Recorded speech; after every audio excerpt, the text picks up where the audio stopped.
भूख अत्यंत विचलित कर रही है। भोजन आरंभ करें अनुज।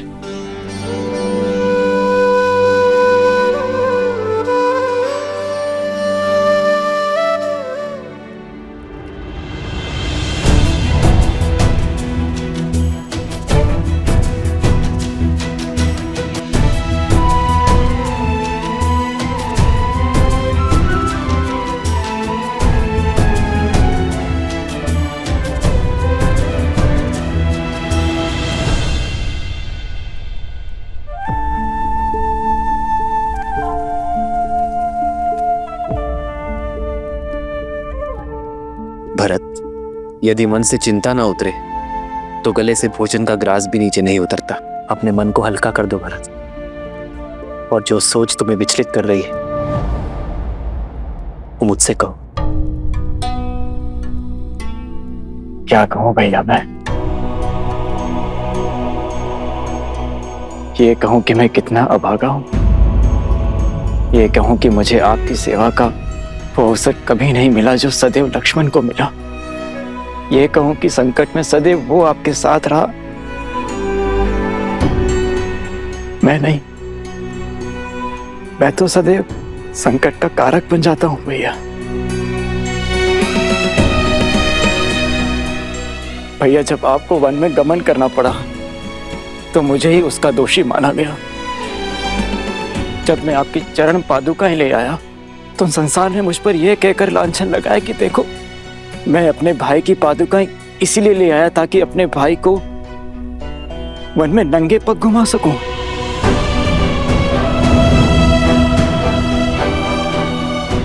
और मेरे कारण मेरी सीता भाभी मां को न जाने कितने माह तक उस दुष्ट रावण की बंदिनी बनकर रहना पड़ा। और अब जब अयोध्या पर संकट आन पड़ा है, वही आप मुझे इस योग्य भी नहीं समझते कि मैं उन दो ऋषि कुमारों के विरुद्ध खड़ा हो सकूं जिन्हें मृत्यु के घाट उतारने के लिए मेरा रोम रोम तड़प रहा है। अपने दोनों भाइयों के अचेत शरीर मेरे नेत्रों के सामने छाए रहते हैं भैया। ये पीड़ा मैं अब और नहीं सह सकता। मैंने लक्ष्मण को रोका, उसे समझाया कि उन दोनों बालकों से सौम्य रहे, किंतु उसने मेरी एक ना सुनी। किंतु देखिए, लक्ष्मण कैसे मूर्छित हुआ पड़ा है भैया। मैं तो उनसे लड़ने भी नहीं जा सकता क्योंकि मेरे भैया ही मुझे योग्य नहीं समझते। हुआ ना मैं अभागा।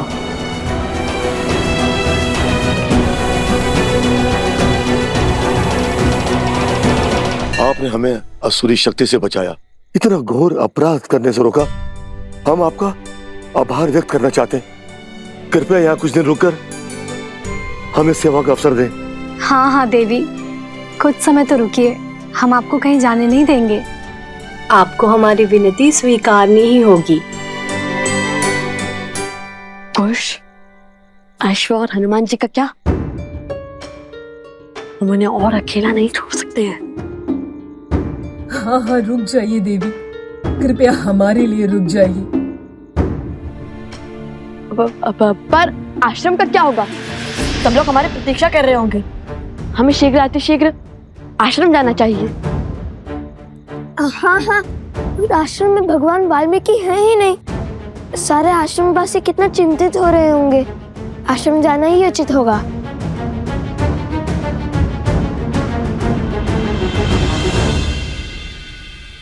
कैसे सोच लिया तुमने भरत? ये कैसे सोच लिया कि मैं अपने भरत को लक्ष्मण या शत्रुघ्न से कम योग्य मानता हूं? तुम तो सौम्यता के सूचक हो भरत, पराक्रम के पर्याय हो। मुझे सबसे अधिक प्रिय हो तुम भरत। मैंने तुम्हें जाने से इसलिए रोका क्योंकि लक्ष्मण सदा मेरे साथ रहा है भरत।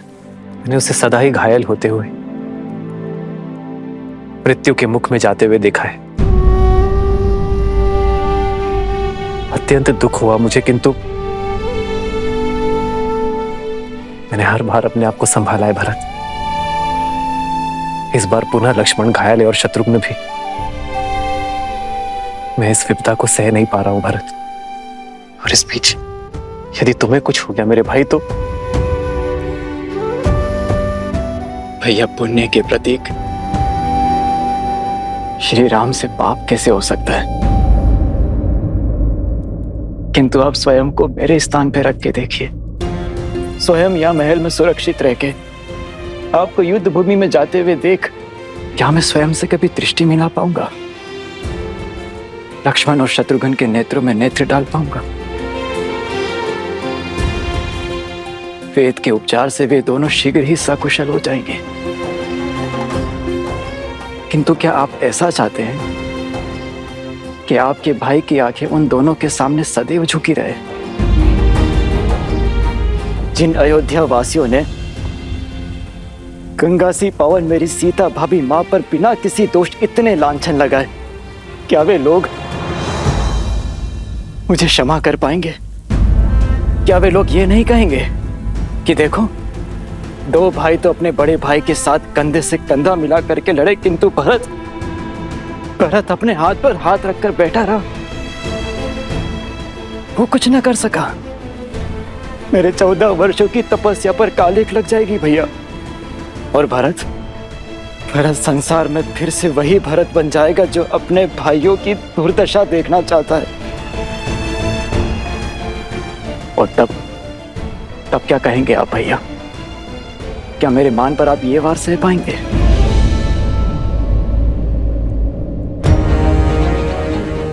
उन दोनों ऋषि कुमारों से मुझे लड़ने की अनुमति दीजिए भैया, बिना किसी शर्त के और बिना किसी बंधन के। अपने भाइयों पर प्रहार करने का उन्हें दंड देने दीजिए मुझे।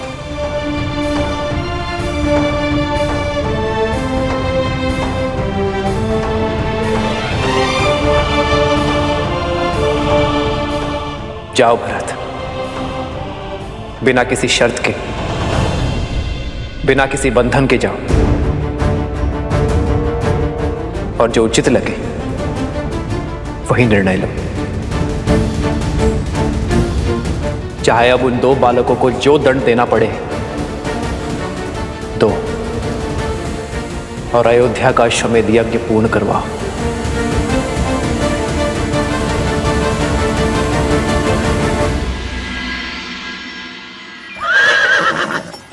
भैया अब क्या करेंगे? राजा धनेमली ने हमें रथ देकर सहायता तो कर दी, किंतु साथ ही साथ संकट में भी डाल दिया। यदि ये रथ लेकर सीधे मार्ग से आश्रम की ओर गए तो अश्व और हनुमान जी माता को दिख जाएंगे। अरे मैं तो कब से वही सोच रहा हूँ कि हम लोग इस अश्व का मार्ग कैसे बदलेंगे। क्या हुआ? कुछ नहीं।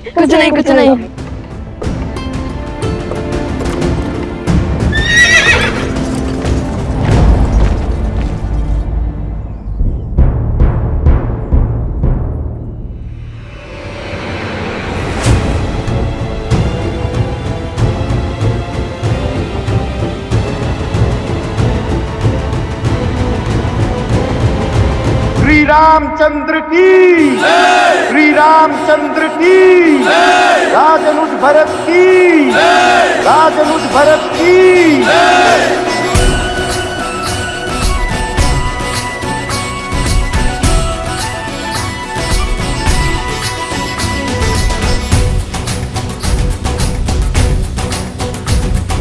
विजयी भव।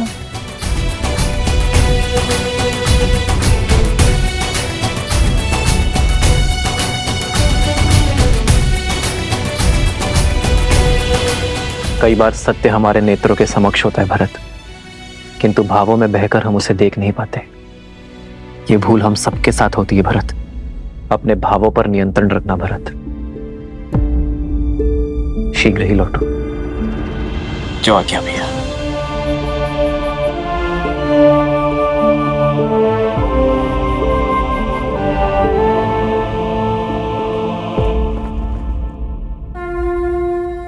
विजयी भव।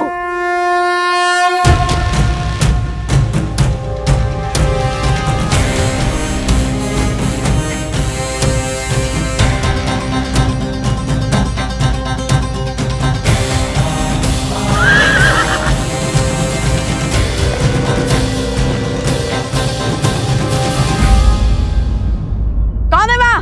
सामने आओ। हमें सोमकरण, अवत्सरा, तुम दोनों यहाँ? ये कहाँ से आ गए? अवश्य कोई नई समस्या लाए होंगे। नहीं नहीं, ईश्वर ने इन्हें हमारी सहायता के लिए भेजा होगा।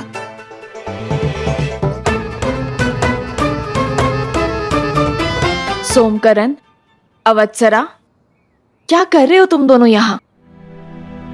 और ये वृक्ष कैसे गिरा? भैया, इसे काट देते हैं, इससे मार्ग अवरुद्ध हो जाएगा। नहीं, हम अपने काम को सार्थक करने के लिए प्रकृति को हानि नहीं पहुंचा सकते।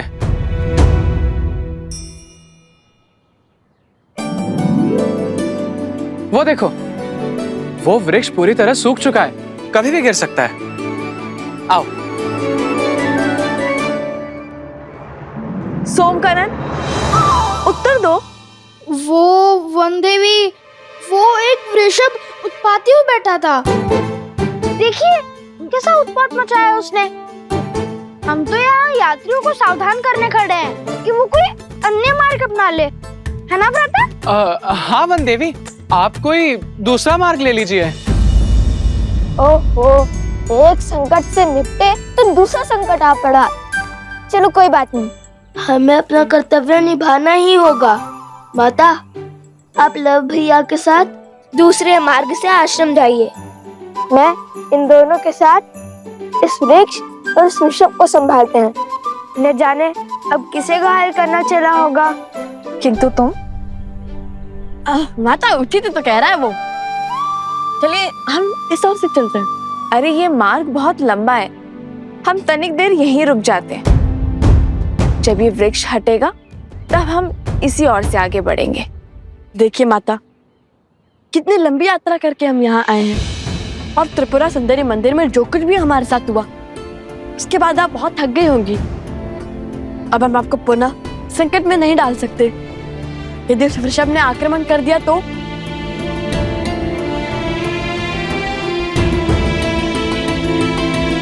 ठीक है, चलो। और तुम सावधान रहना और शीघ्र ही लौट कर आना। मुझे तुम सबकी प्रतीक्षा रहेगी। निश्चिंत होकर जाइए माता, हमारे पास सोमकर्ण है ना। यदि बैल आया, बैल के आगे इसे खड़ा कर देंगे। संसार में इससे बड़ा बैल और कोई नहीं है। खुश, मित्र की रक्षा सबसे पहला दायित्व है, जानता हूँ माता। चलो साथी।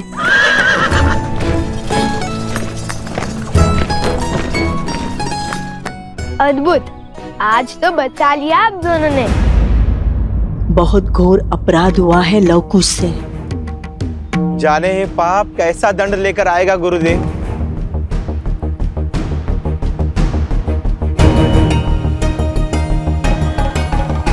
आ गए तुम।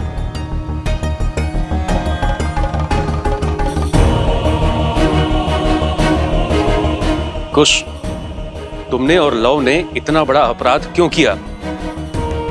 अश्वमेघ यज्ञ के अश्व को पकड़ा और अयोध्या के राजकुमारों को मूर्छित कर दिया, और ये सब बात तुमने हम सब से छुपाई क्यों? हम राजा राम के राज्य में रहते हुए उनसे शत्रुता कैसे ले सकते हैं? ये राजद्रोह है।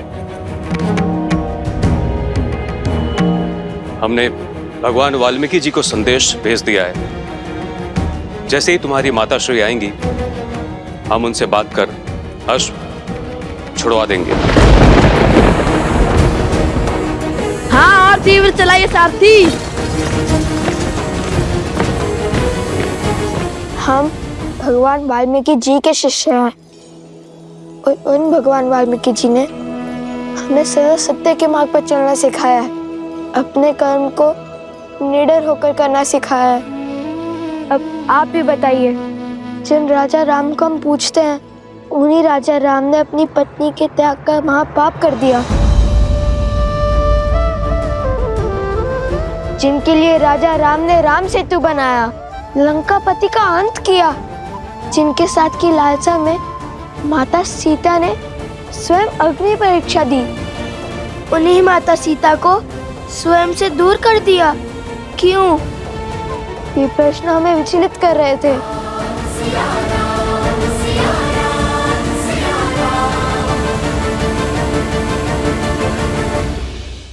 हम उन राजा राम की प्रजा हैं। पर आपने ही तो सिखाया है गुरुवर कि प्रजा को राजा से प्रश्न पूछने का पूरा अधिकार है, जिन्हें हम अपना आराध्य मानते हैं, दिन रात उनका नाम जपते हैं। क्या उनसे मन में उमड़ रहे प्रश्नों के उत्तर पाने का अधिकार नहीं है हमें? पर प्रश्न पूछने का ये कौन सा मार्ग है कुश? हाँ, ये मार्ग तो सर्वथा अनुचित है गुरुदेव। हमारा मार्ग अनुचित हो सकता है, उद्देश्य नहीं। श्री राम और माता सीता को एक करने का प्रण लिया है हमने, और इस उद्देश्य की पूर्ति के लिए वो अश्व तो नहीं छोड़ेंगे हम। अन्याय हुआ है सीता माता के साथ, और हम उन्हें न्याय दिलवा कर ही रहेंगे। और अन्याय के विरुद्ध ध्वनि उठाना इसी आश्रम में सीखा है हमने। यदि आपको लगता है कि हमने कुछ अनुचित किया है तो क्षमा कर दीजिए, किंतु यदि हमारे प्रण में तनिक भी न्याय दिखा तो आप सबसे केवल एक ही विनती है मेरी, जब तक भगवान वाल्मीकि जी नहीं आ जाते तब तक माता से कुछ मत कहिएगा। गुरुवर भी जानते हैं कि उनके लवकुश कुछ भी अनुचित नहीं कर सकते। एक बार गुरुवर आ जाए फिर वो जो कहेंगे हम करेंगे। त्रिकालदर्शी हैं वो, भला उनसे क्या छुपाए।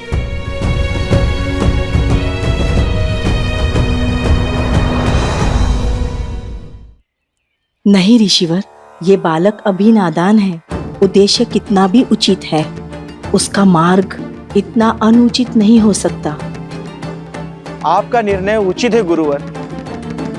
इनकी माता को सब बताकर ये अश्व तुरंत लौटा देना चाहिए, यही सर्वथा उचित होगा।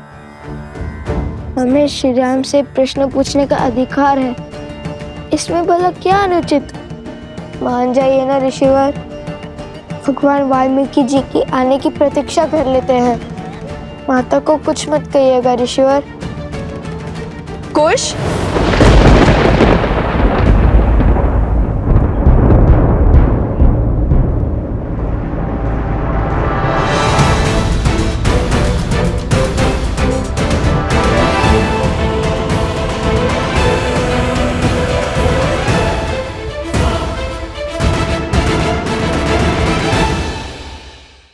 माता को अश्वमेध के अश्व और युद्ध के बारे में कुछ मत कहिएगा। कुश,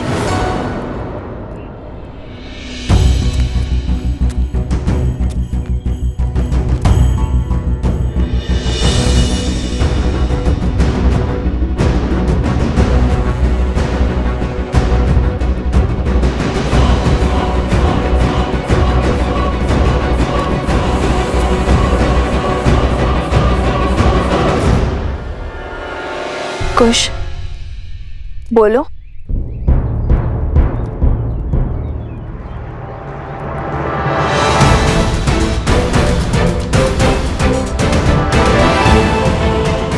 कुश, बोलो क्या हुआ? वन देवी,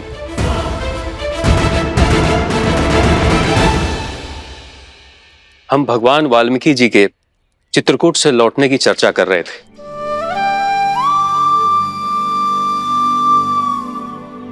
अच्छा, गुरुवर से मिलने की अभिलाषा तो मेरी भी थी, किंतु आप लौट आए, ये भी संतोष का विषय है।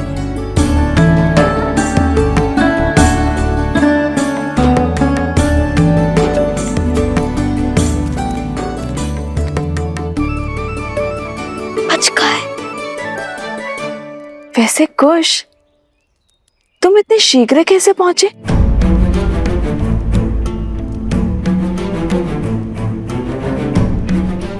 वो आपके प्रतापी पुत्र ने क्षण भर में ही वृक्ष हटा दिया था और पेड़ को भी शांत कर दिया था।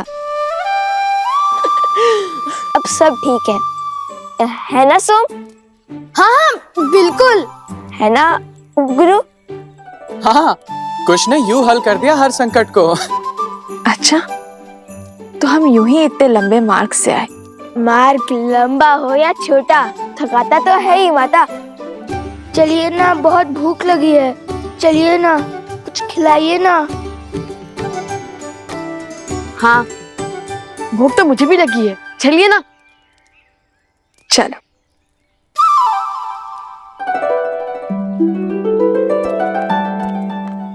भैया, मैंने तो केवल धनुष उठाया, बाण साधा और ये किया, और उससे पेड़ खत्म हो गया। ना जाने किस माया, किस शक्ति की चपेट में आ गए थे हम।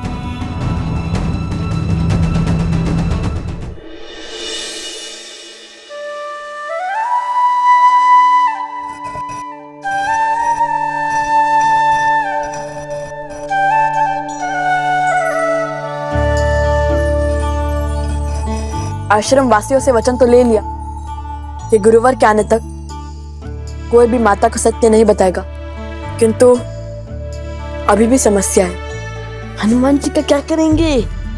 भूख तो उन्हें भी लगी होगी ना। क्या सुगंध है, आज तो आनंद आ जाएगा। कुश, कितने स्वार्थी हो तुम। मुझे हनुमान जी की चिंता हो रही है और यहाँ तुम भोजन के सुगंध का आनंद ले रहे। ऐसी बात नहीं है भैया, मुझे भी हनुमान जी के विचार ही आ रहा है।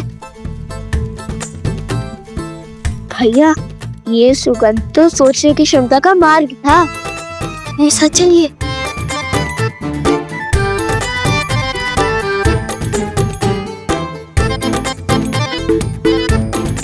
अरे कुश, रुको।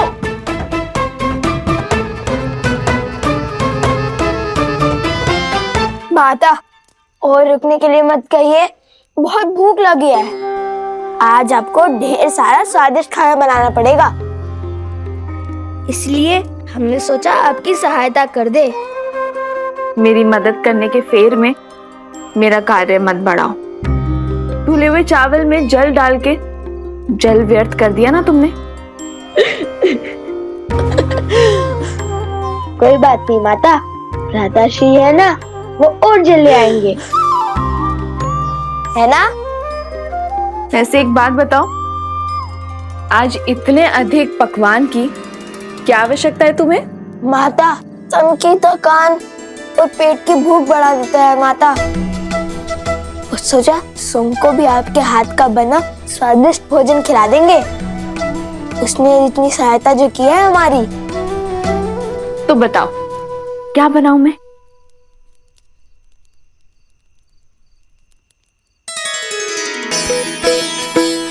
माता, मुझे तो अनेक वस्तुएं प्रिय हैं, जैसे कि खीर, मालपुआ, दही, मक्खन, केले, लड्डू। हाँ माता, जैसे खीर, मालपुआ। अत्यधिक परिश्रम तो किए तुम दोनों ने, तो उसके लिए 2 गुना फल तो मिलना ही चाहिए। मैं दोनों बनाती हूँ।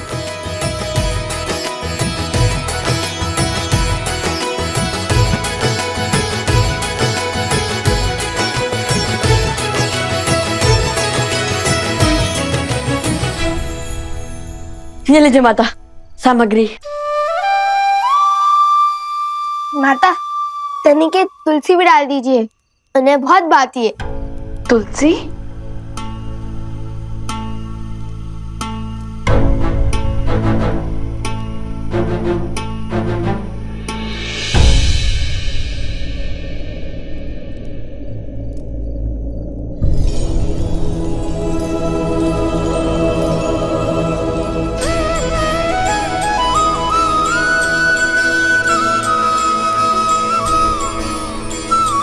ठीक है, डाल दूंगी। अब तुम दोनों यहाँ से जाओ। मेरी सहायता करने से अधिक हुड़दंग मचा रहे हो। चलो जाओ।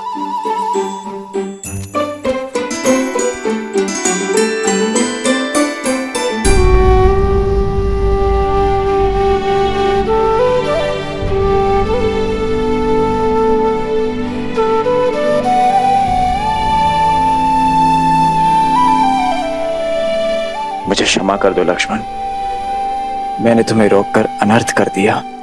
मेरे मन में पहले करुणा थी, किंतु अब मेरे मन में प्रतिशोध है। भैया की आज्ञा से उन दोनों बालकों को दंडित करूंगा मैं।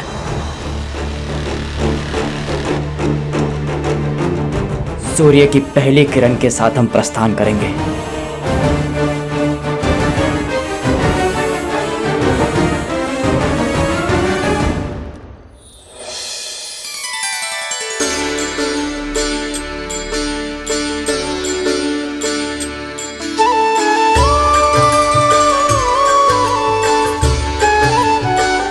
भोजन माता ने बनाया है।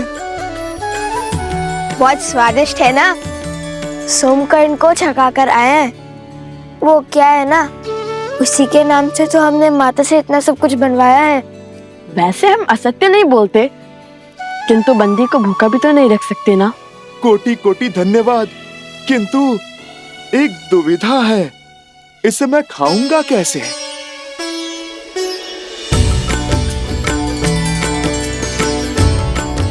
हम है ना, यदि आपको कोई संकोच ना हो तो हम दोनों आपको अपने हाथ से खिला दे।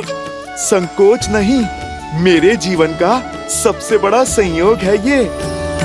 स्वयं प्रभु श्री राम के क्या क्या परम भक्त स्वयं प्रभु श्री राम के परम भक्त मुझे अपने इन हाथों से खिलाएंगे। माता को कोई संदेह तो नहीं हुआ? भोजन के समय मन में उल्लास होना चाहिए, प्रश्न नहीं। और हम दोनों की चतुराई के समक्ष किसी को संदेह कैसे हो सकता है? आप निश्चिंत होकर खाइए। हमें समय पर आश्रम भी लौटना है, अन्यथा माता को सत्य में संदेह हो जाएगा।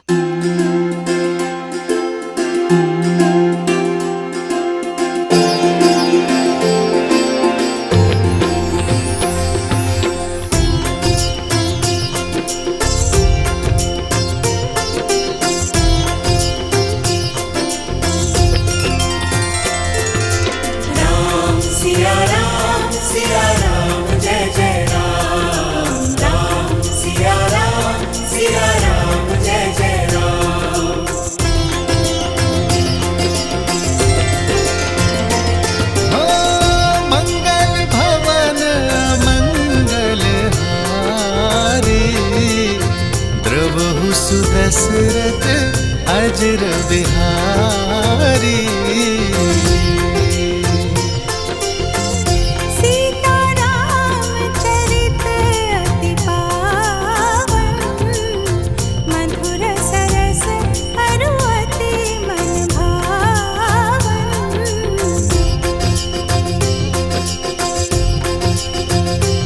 होई सोई जो राम रचिरा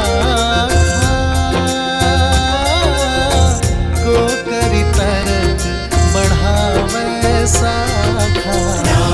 सिया राम जय जय राम, राम सिया राम जय जय राम।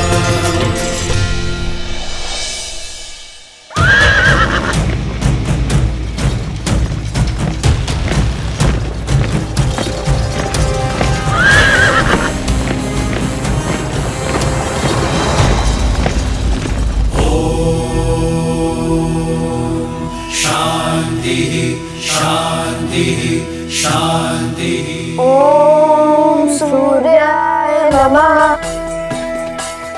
हे माता तमसा, सदा की भांति आज भी हम वन देवी के पुत्रों की रक्षा करना। मैं एक बार आपसे पुनः कहता हूँ, बात को बढ़ाने से अच्छा है एक बार बात कर लेना।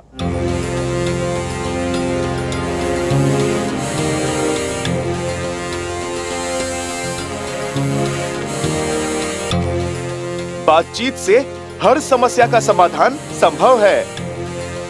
लक्ष्मण भैया के घाव मेरे प्रभु को पीड़ा दे रहे होंगे। यदि वो यहाँ पधारे और आप दोनों के कारण उन्हें कुछ हुआ तो स्मरण रहे, आप ना भगवान का क्रोध झेल पाएंगे और ना ही इस भक्त का।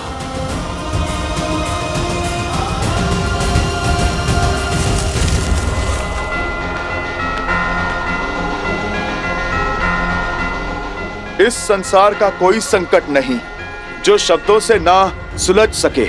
समझ गए, सब समझ गए। किंतु एक बात है जो समझ में नहीं आ रही। श्री राम के भक्त को उनके विरोधियों की इतनी चिंता क्यों? जिन्होंने आपके प्रभु का अश्व पकड़ा, उनके काज में विघ्न डाला। राम काज सफल बनाने वाले हनुमान जी भला हमारी सहायता को क्यों तत्पर हैं? लवकुश मेरे ही पुत्रश, मेरे ही पुत्रश। आप राम काज पूर्ण करने में असफल रहे। मुझे मेरे प्रभु को कुछ समझाने की आवश्यकता नहीं है। वो तो मेरे हृदय में बसते हैं। वो मेरा मन स्वयं ही पढ़ लेंगे। किंतु आप दोनों को अब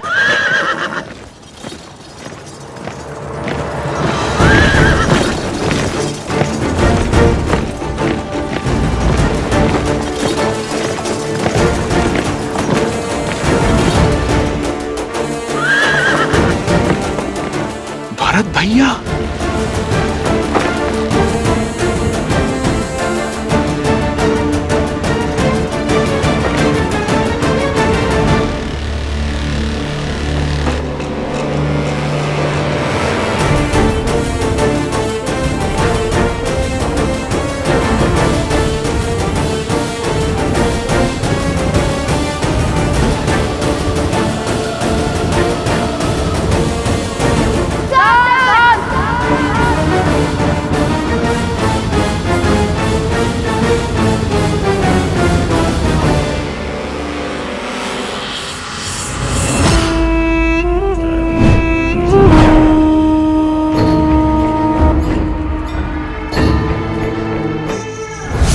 ये द्वंद्व नहीं, शुभ अवसर है जो एक साथ मेरे सारे लक्ष्य भेद देगा।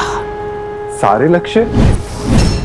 जब भरत और लवकुश लड़ रहे होंगे तब सीता अकेली होगी, और इस समय तो वो त्रिकालदर्शी वाल्मीकि भी आश्रम में नहीं है। ऐसे में सीता की सहायता करने वाला कोई नहीं होगा। हम सीता का वध करेंगे।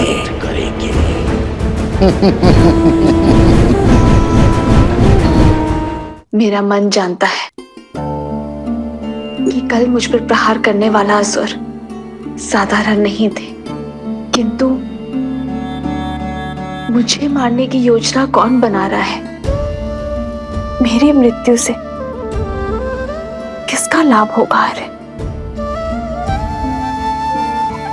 मेरी अंतिम श्वास में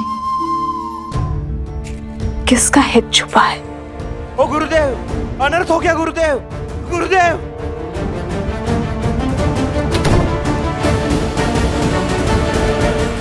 ओ गुरुदेव, अनर्थ हो गया गुरुदेव, अनर्थ हो गया।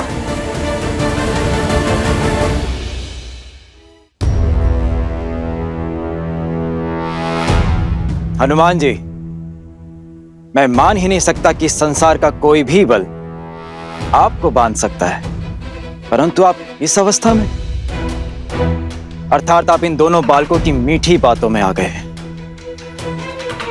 इन्हें बालक समझकर इनके हट के आगे बंद जाने की भूल जो आपने की है वो मैं नहीं करूंगा। लक्ष्मण, शत्रुघ्न और हमारी सेना की जो इन्होंने दुर्दशा की है उसके लिए मैं इन्हें दंड अवश्य दूंगा, और दंड यदि श्वास हरण का हो तो भी उसकी आज्ञा मुझे महाराज श्री राम ने दी है, क्योंकि इन दोनों बालकों का अपराध क्षमा योग्य तो नहीं। बालकों, धर्म की मर्यादा रखना रघुकुल का दायित्व रहा, इसलिए मैं तुम्हें एक अवसर देता हूं कि चुपचाप अश्व मुझे लौटा दो, या फिर अपनी मृत्यु के लिए सज्ज हो जाओ तुम दोनों।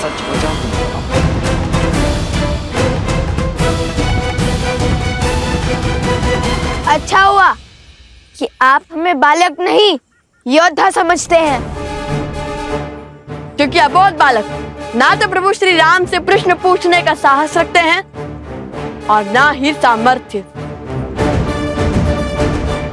और हमारे साहस नहीं, हमें सामर्थ्य दिया है। श्री राम को हमारे प्रश्नों के उत्तर देने के लिए यहाँ आना होगा।